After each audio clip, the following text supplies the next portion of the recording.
6 sur Europe 1, l'heure de la signature Europe 1 du lundi. Bonjour mon cher Philippe Val. Bonjour Lionel, bonjour à tous. Qu'est-ce qui retient votre attention en ce lundi ? Eh bien, pour comprendre la crise française, j'ai choisi de regarder du côté des États-Unis. Et pourquoi les États-Unis, Philippe ? Eh bien, parce que si l'on prend la photo à l'instant présent, à 2 ans de l'élection présidentielle, il n'y a que 2 candidats déclarés, Joe Biden et Donald Trump. 2 hommes de 80 ans, et cela dit tout. Et vous les renvoyez donc dos à dos, Philippe ? Ah non, au contraire. Je pense que Biden est un grand président et Trump un redoutable escroc. Non, je parle de leur âge. 80 ans. Les États-Unis sont un pays jeune, dynamique, leader mondial dans de nombreux domaines, au point que sa prospérité insolente suscite l'hostilité de nombreux pays, et pourtant, pour l'administrer, il ne se trouve plus que 2 vieux messieurs octogénaires.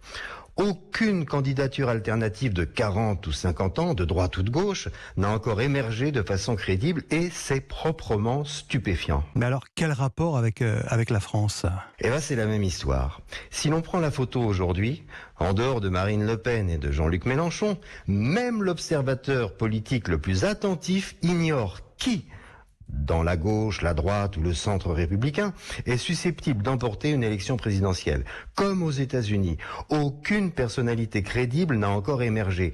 Malgré une population éduquée, dans notre pays riche d'une grande histoire politique, doté d'intellectuels et de scientifiques brillants, de chefs d'entreprise créatifs et de grandes écoles qui refusent du monde, plus personne de sensé ne choisit de consacrer son existence à la destinée de sa patrie. Oui, effectivement. Et ce ne sont pas les déplacements des ministres et du président Macron qui risquent de susciter des vocations. Hein.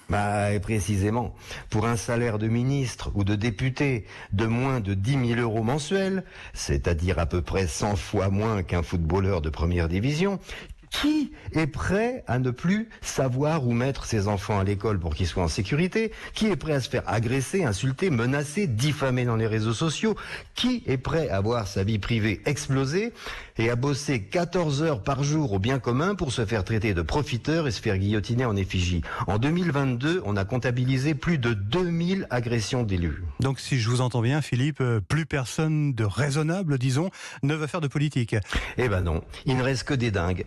Des délirants d'extrême droite libertariens qui veulent éliminer tous ceux qui n'ont pas l'ambition de devenir maître du monde, contre les tarés d'extrême gauche qui rêvent d'égaliser l'humanité en coupant toutes les têtes qui dépassent, ceux qui veulent interdire le mariage homosexuel, contre ceux qui veulent que les enfants de 10 ans puissent changer de sexe, ceux qui veulent qu'on réhabilite Pétain contre ceux qui veulent interdire Molière, bref.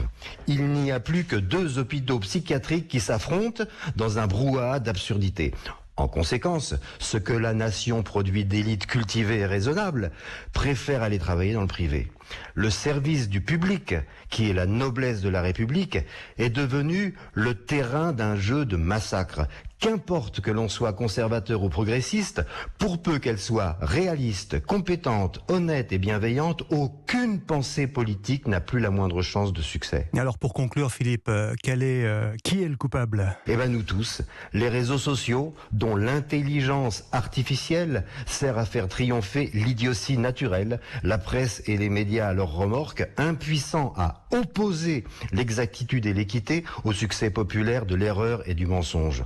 On laisse 2 minorités folles, portées par la rentabilité numérique des scandales qu'elles suscitent, éliminer la représentation politique d'une majorité silencieuse. Alors c'est le moment de se poser la question.